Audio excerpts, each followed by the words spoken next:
Welcome to the CISSP Cyber Training Podcast, where we provide you the training and tools you need to pass the CISSP exam the first time. Hi, my name is Sean Gerber, and I'm your host for this action-packed, informative podcast. Join me each week as I provide the information you need to pass the CISSP exam and grow your cybersecurity knowledge. All right, let's get started. Good morning, everybody. This is Sean Gerber again with CISSP Cyber Training. I hope you all are having a beautiful day today. It is gorgeous here in Wichita, Kansas, and it is amazing. So I cannot complain at all. I hope everybody's doing good and you're studying for your CISSP exam.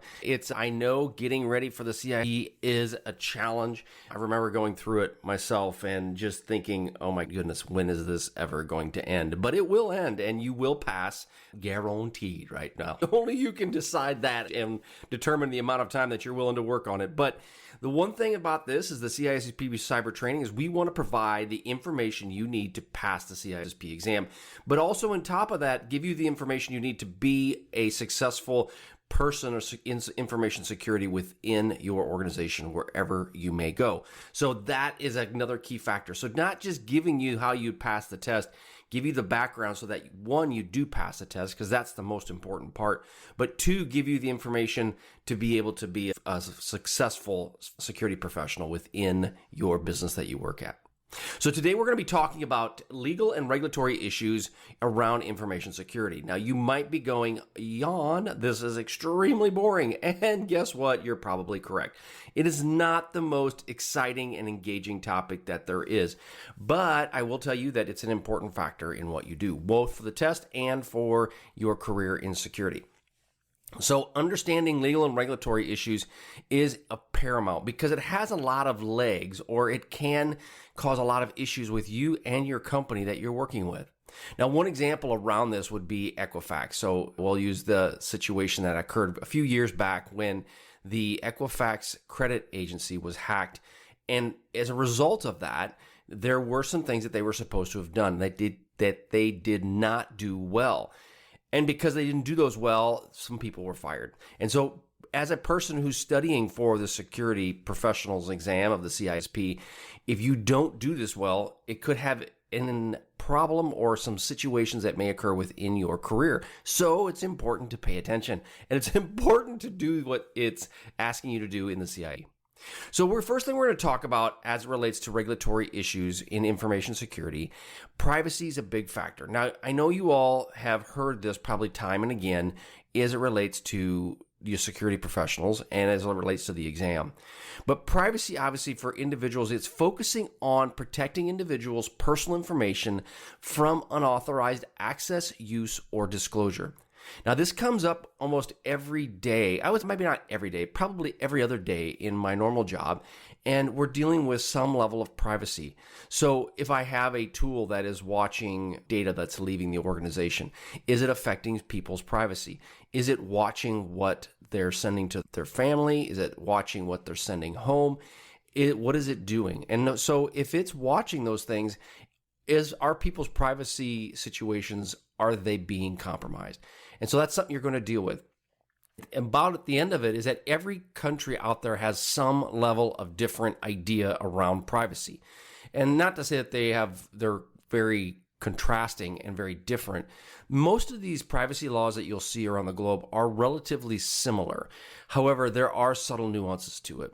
As it relates to, like in China, the PIPL law, which is a privacy information protection law. I think that's what it is. Their law is focused primarily on the individuals, but a large subset of individuals. Obviously, they want privacy for all their people, but they're primarily focused on individuals or on companies that are looking specifically for lots and lots of the Chinese citizens. So it just depends on the country. But privacy is a big factor that you will deal with in the legal and regulatory issues. Confidentiality. This principle pertains to the protection of sensitive information from unauthorized disclosure. So we talk about the CIA triad, the confidentiality, integrity, and availability. Well, this principle does pertain to that information. And you must maintain the confidentiality of this information across multiple segments. Now, it's interesting as I'm talking with senior leaders within companies that I've worked with in the past, one of the points that they bring up is, as I feel like my job is finally working where it should when I have these senior leaders trained to the point of they're asking about confidentiality. When they're asking about confidentiality, that tells me that they're finally starting to get it. So there's a lot of great things that can happen when you as a security professional talk about that within your company. Now, one of the possible controls around confidentiality is the encryption of data and data classification. Also, it's around preventing unauthorized access or disclosure of the sensitive data. So that's just protecting the individual data itself. Now, there's another one around data breach notification. Now, this is a concept that involves legal and their requirements for an organization to notify individuals or companies or potential governments around the event of a data breach. Now, in the United States, there's multiple data breach requirements that are out there that are now in place, but also that are coming. There's data breach notifications within the EU. I've noticed that they have some of their new cyber law. And then also in China, there's various data breach notification laws that are in place or coming to be in place. So this, what it basically comes down to is if something happens and you have a data breach within your organization, you must report it. The part that this gets really squishy is in the fact that when these data breaches occur, what constitutes a data breach? Do we really know? So let's just say, for example, you have a piece of malware that gets within your environment and it starts sending data out. Okay, let's just say let's don't even say that it got data out. Let's just say that it was impacted your systems, maybe caused some ransomware, maybe encrypted a few systems, but there was no breach of data. So is that an incident? Is it a data breach? What is it? And so what ends up happening is that some of these requirements out there, these regulatory bodies will require you to say it's a breach, so therefore you must report it. Other people don't really, or other regulatory bodies may not say that's a breach. They may say it's something of an incident. You as an organization working with your legal team need to determine what is a breach and what is not. And I would highly recommend you do get with your legal team to work through that process, because the data breach notification is like the CISSP will tell you that you're required to brief up individuals of an event that may occur within your organization.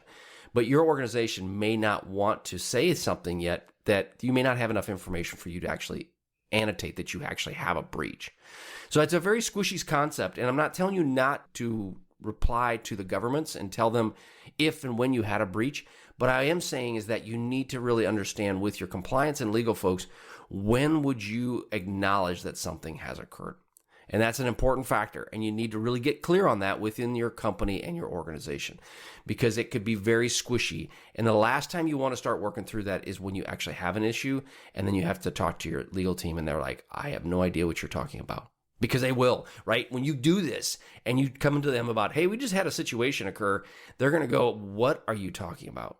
So get ahead of this now before it becomes an actual problem. Integrity. So another aspect around this is the principle that ensures information is accurate, complete, and reliable. So ensuring that your data is complete. If there's nothing worse than a situation where you cannot trust your data.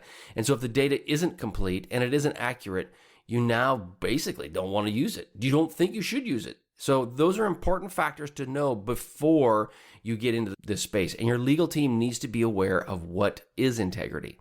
Now, this would come down to implementing controls to prevent unauthorized modification, destruction, corruption of data, ensuring data integrity throughout the entire life cycle from basically creation to destruction. All of that needs to be in place. So it's an important factor that you bring in your legal teams when you're looking at integrity. Now, legal and regulatory requirements, I've hinted to these a little bit as well already, but this is a concept that emphasizes the importance of adhering to relevant laws. Now, you will understand that depending upon, in the United States, depending on what law that you actually, or where your jurisdiction of your company is at, you may have different laws in different states that require different aspects. And if that's the case, you now have to determine with your legal team, I keep coming back to your legal team, you need to work with them to determine which of these laws do you have to notice. So as an example, when you're talking about California's breach notification laws are very different than Iowa's, and they're a little bit different than what they are in New Hampshire. So you're going to need to decide is if my company is based out of Iowa, do I need to report based on how they would want it in California? Now, it just depends, right? So if you have a small company that is just their only headquarters is in Iowa, then obviously you would follow the laws that are within Iowa. But if your business is something that's basically spans the United States, maybe you have multiple offices, maybe you have customers that are spanning the United States, and you decide which one do I need to follow?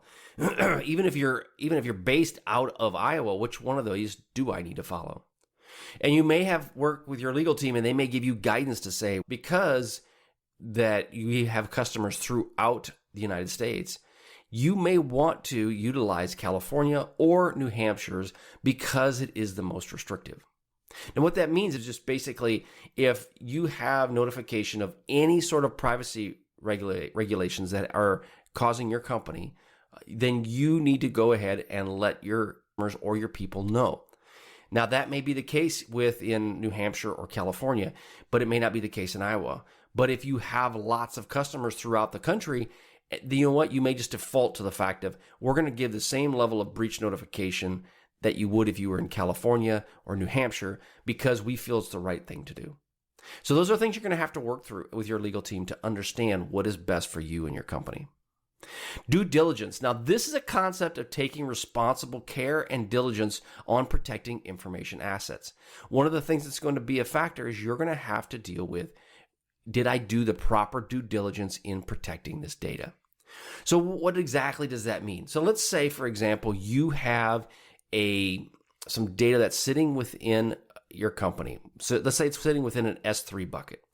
And this S3 bucket, and you're going to need to understand some technical pieces around this when you're going for your CISSP, because as the technology changes, they're going to be asking you different questions around this technology. But let's just say it's in an Amazon S3 bucket. So if you're not familiar with what that is, let's just say it is a storage location within Amazon that allows you to transfer data in and move data out.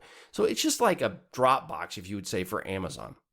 So now this Amazon S3 bucket is sitting out there. Now you have API connections that are connected to this S3 bucket. So this API connections allow for this data to go in and out of this bucket. So what ends up happening is you are having this S3 bucket that is now broadcast and available to the internet via API connections. So if that's the case, is that a good thing or a bad thing? If you've done the due diligence to have that there are very specific API keys that are allowed into this bucket, that would be positive. If you know that these keys are only provided to X, Y, and Z, that would be positive. If you know that to gain access to this S3 bucket using these API keys, you need to have some level of single sign-on or multi-factor authentication, that would be a positive. So those are right there. I just did due diligence to ensure that that bucket is protected. Now, is that enough? That's up to you and your team to determine if that's the case. But at the end of all of this, did you do enough within your due diligence to include risk assessments, implementing appropriate controls, regularly monitoring and auditing information, all of those things? Did you do that to help ensure that data within that S3 bucket is protected? So that's an important factor. You need to really think about that. Now, the next one is accountability. This is a principle that emphasizes the responsibility of the organization and the individuals for their actions and consequences of those actions as it relates to information security. So when you're dealing with accountability, what does that mean? I have 7 children, and as you guys all know, if you've listened to this podcast for any period of time, they are fun. So I have 3 children from China and 1 from Uganda that are adopted, then I have 3 biological children. So I have a total of 7, and it is amazing, right? So they are one of those that they keep you on your toes. But I talk to my children about accountability. They go, what do you mean? The bottom line is if your actions that you do have consequences. So as an example, my daughter, she decided that she was going to be a bit negative and have some challenges in our house. So as a result, there were consequences that came with that.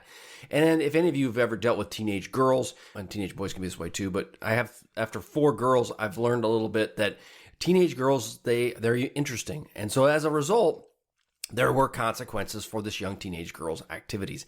And there she has to now pay the piper, and losing phone privileges, losing TV privileges, losing some of these other privileges so that what she just tries to get it through her head that what she did has a situation. So same thing when it comes to information security. If there are consequences for things that may occur. So if individuals do things within your organization that are contrary to your policies, then there are consequences that may have to be instilled and implemented. One example, I had an individual that was sending data out to his home Gmail account. Had a conversation with the individual. First, he thought, I just didn't realize. That's what he told me. I didn't realize what I was doing. But when it was all said and done, he knew exactly what he was doing. And so therefore, we had to get a little bit more specific and prescriptive. And that then, in turn, potentially put him in a situation where he could lose his job if he doesn't stop doing these activities. So there are consequences, and you have to have those consequences documented for employees to ensure that they understand the expectations of what could happen. But again, you need to have clear roles, responsibilities, and ownership around these different topics, because if you don't, it makes things extremely challenging for your employees that are working within your organization. So now one of the questions as we deal with the CISSP exam is, why are there regulatory and compliance issues, and why is it important to follow them? So when we're looking to follow these pieces, there's risk mitigation that's involved with the aspects of regulatory compliance points. And what are the risk mitigation aspects? If you don't comply with what these different entities are asking of you, there can be significant consequences, as we talked about accountability, that could occur within your organization. Now, as it relates to the new, it's called CIRSIA, the new Critical Information Regulatory Compliance something. I don't know. It's CIRCIA. It's here in the United States. And it's around reporting for ransomware events. It's in draft regulation, but if you don't follow it, it could have the same level of significant penalties as GDPR. GDPR had, and I'm not totally up on GDPR, some of the fines, just other than when it first got implemented, it was around 4% of your gross profit that you would make with, or gross revenue within your company, that you would have to pay in a fine. Now, if you're not familiar with what that means, basically, if you own a company, you have gross revenue that comes in. Let's just say it's $1 million. And that gross revenue, after you pay all of your expenses, at the end of all that, your net income, your profit is X. Now, most companies will make between 6, 7, 10% in their gross profit. If you're at 10%, let's just say, of your profit, you made $100,000 on that $1 million of gross revenue. So $1 million or $100,000 in gross or in profit is what you made, but you're being taxed, basically fined on the 1 million. So if you're 4% of your 1 million, that constitutes $40,000. You have to pay that in a fine. If your overall profit is 10% and your revenue and your fine is 4%, you now only made $60,000 instead of $100,000. So that can dramatically impact how you operate your business, to the point of your whole profit for that year could be gone almost because of this fine. So again, those are things that you have to keep in mind. And that's if your margin is 10%. If your margins are 6%, you now are really taking a humongous hit as it relates to your overall profit. So again, you don't want to mess with that. It's important that you do follow what these regulatory requirements do, because that does help mitigate the risk to your company. It also affects your reputation and trust. Compliance with these legal requirements does help you become more trustworthy within the business community. And by doing so, people will trust you. They will give you money. They will give you their business. So it's important that you do that from both your customers, your partners, and the stakeholders that help you with your business. So you want to ensure that's why you do comply with these legal and compliance aspects. It's also a competitive advantage. If you don't comply to these aspects, you can run into a situation where your competitors do. And if your competitors do, and let's say it's non-required compliance that you have to do, but your competitors do follow the regulatory requests and requirements that are out there, now they can use that as marketing fodder, and they can potentially take customers away from you. So there's a lot of aspects. One good example of this is in the United States is DFARS, and there's the Defense Federal Acquisition Regulation, something like that. If you want to have the ability to do with the U.S. government, you have to follow DFARS. There's a new product out called CMMC, Charlie Mike Charlie. And that is the follow-on to DFARS. Well, for you to be in business, you have to do CMMC. Getting that done ahead of time is an important piece. And so therefore, compliance is very important. Legal and regulatory requirements for information security. These are also aspects that you must follow as it relates to their being called out. When I already mentioned GDPR, HIPAA, PCI DSS, all of these aspects are factors that you will need to comply. And all CISSP candidates, if you're looking to go for the test, you really need to understand the legal and regulatory requirements associated with those. You will deal with them, guaranteed. And so that's what's important about this test. Just because you take the test and you pass it, these things are going to continually come back. And if you really understand them going into the test, you understand them well, then the test isn't going to be as difficult. The problem that the test runs into is it's designed to be for CISOs, for somebody that's in management. Unless you're in management, you really don't understand some of these concepts. So that's why the test can be so challenging. But the bottom line is, if you listen to the podcast, you'll get a good understanding of how CISOs and how senior management within the security space really, truly understand. And then lastly, we're going to deal with professional ethics.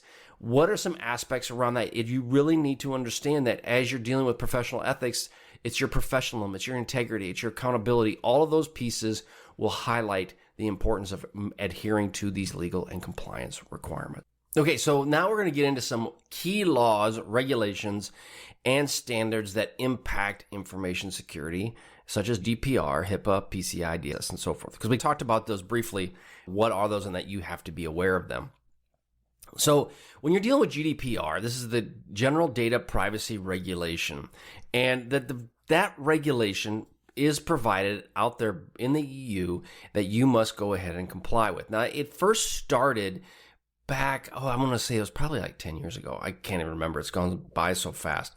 But the aspect of it is that you must protect individuals' information. So as an example, if you have someone that's and the EU still falls under it, I think. It's a little squishy, but let's say France, for example. So if you have an employee that's in France, and you are monitoring information on that employee, that information must stay within the EU or must stay within France. And if it leaves France, then from there, it must be anonymized. Now, I'll be honest, I am not an expert in GDPR to the point where, because I'm sure someone's listening to this podcast going, yes, no, that's not correct. There's probably some nuances to what I'm telling you that are maybe a little bit on the offside as far as GDPR. But overall, the concept is this. And so therefore, what ends up happening is that data has to be protected and stay locally within that environment. Now, it can move around, and I think it can go within the EU, the different countries of the EU, and stored in data centers. But ideally, they would like that data to stay in the country where it resided, where it was created. And so if I want to gain access to that data, then there's some requirements that go out and say that Sean, if he wants to see it, there's some things that have to occur. Now, one thing that comes into this is you have to also be with GDPR, anonymize it to the point where IP addresses are considered privacy information.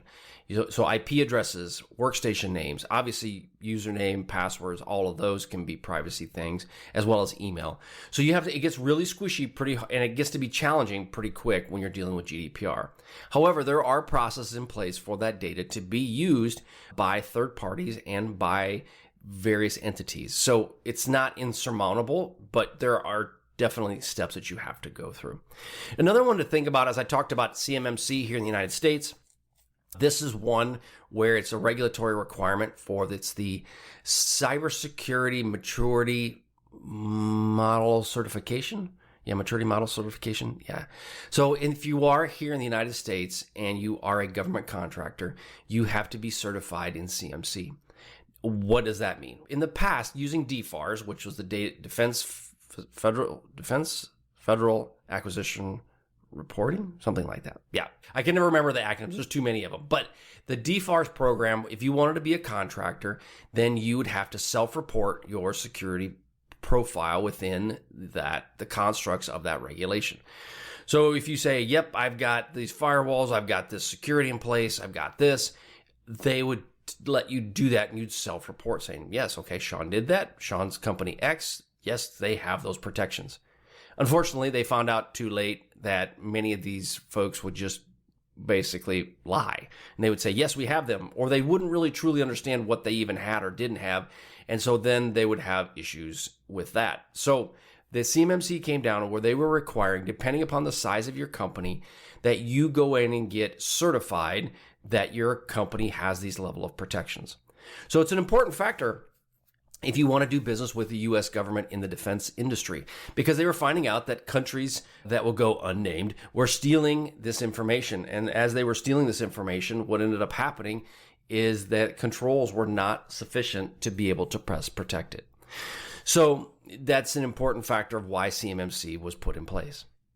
PCI DSS, this deals with the payment card industry's data security standards. And it also is implied for people that are using credit cards. Now, this PCI DSS, Visas of the world, they worked really hard and MasterCards, to create a standard that would then, if you followed this standard based on the size of your organization and how much credit card data you put through their companies, if you followed this standard, you were able to use their credit cards.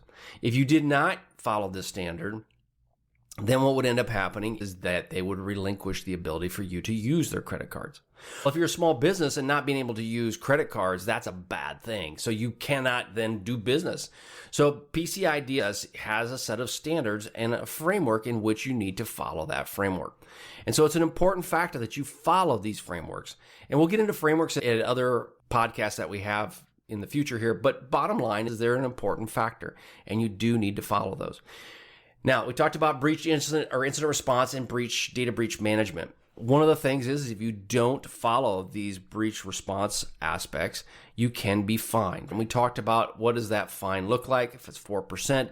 Those are all, and these countries do this because they feel that is, in some cases, their only leverage to make a company be sufficient or be responsible and report these aspects. So you will deal with that. Now, the other aspect that can come into is, let's say the data breach response, you follow that, but maybe you didn't follow it to the letter. There are legal aspects where you could be sued. That's an important factor that you need to be aware of. Now, I will tell you, as you're a security person, as you come out of getting the CISSP, so let's just use some of these background of where maybe you come from. If you come from a security analyst role, you probably don't deal a lot with legal unless you're maybe in a SOC, Security Operations Center, or you are an analyst that works maybe forensics, you might deal with legal, but maybe you don't deal with legal a lot in your current role if you're studying for the CIA. I guarantee you, as you become more within the organization and you move up the ladder with your career, you will deal more and more with legal and with compliance. I deal almost probably 70% of my daily work is with them in some form or fashion. But it's important that you do understand that. The other thing that comes into this is when we're talking about legal aspects around that can get kind of squirrely is cloud computing. And I talked about a little bit just about GDPR, where it can get squirrely in that you have data that's in a cloud that's in the EU, and you are allowing individuals within China to access this data. Well, what does that mean? That can be very squishy. Now, is the data just normal data? Is it privacy type data where it's usernames, passwords, something that's personally identifiable? Is that something that you gain access to? That can actually cause challenges. So you'd have to work with your legal and compliance team to help you with that. So that's just something you need to consider as well. Now, there's some emerging ones. We talked about this. The emerging technologies that are coming out, obviously AI, the chat GPTs of the world, that's a huge factor. And I'll come back to that here in just a second. You have ones with incident reporting, which I mentioned with CERCIA. There's various governmental entities. I know just China came up with another one. I guess one of the hot button ones we'll just come back to is the chat GPT and the regenerative AI, which is your artificial intelligence. Your regenerative AI, which is the chat bots that are picking out what you say and how you say it, are basically the content.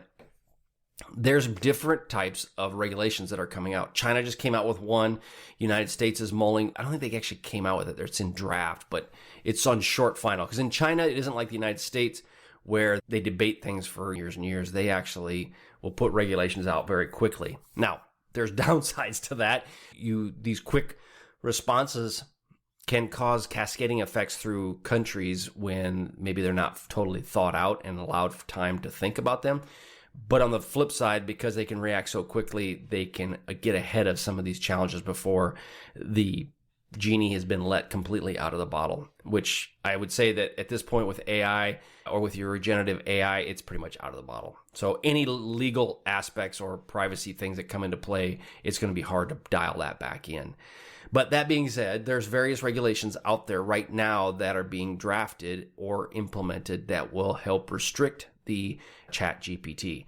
And one point that comes back to is Italy just came in and is not allowing that product within their entire country just because I think it's going to impact jobs, but also the fact that they're not really convinced on the whole privacy pieces around the chat GPT application. So there is a lot more to follow. I assume that I'm going to be having some podcasts that will be focused specifically around chat GPT, as most people talk about it because it's the buzzword. And the interesting part is that this bot's been around for probably about 5 or 6 years total, but when it got released to the public and what people saw it could do, and it being at that time only the third version, GPT-3, it caused a lot of stir. And the new GPT-4, as of recording this podcast, I think is coming out here in the middle of this summer, is going to be even more powerful, like 250,000 times more powerful. So it's pretty crazy how this is going to impact everybody's lives. Who knows how this is all going to play out. So we shall see. But all I can tell you is that if you are in information security, that's a positive thing, because all this technology, all it does is help increase your job security.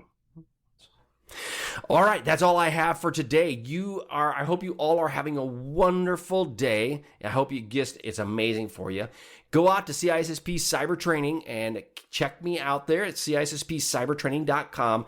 And there's some great free things out there. There's exam questions, there's a study guide, and so forth. So go on out over there. You can do it. I know you can. I really do. I know you can do it. And check me out. And we'll catch you on the flip side. Have a wonderful day. See ya.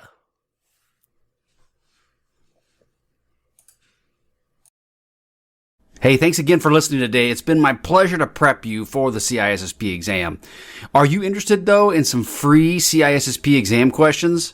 Head on over to freecisspquestions.com and sign up to join my email list, and you'll receive access for 60 free CISSP questions each and every month for the next 6 months. That's a total of 360 questions just for signing up with CISSP Cyber Training. You'll also gain access to other free CISSP resources, so just head on over to freecisspquestions.com and sign up, or head on over to CISSPcybertraining.com and sign up today. Have a wonderful day, and we will catch you on the flip side. See ya.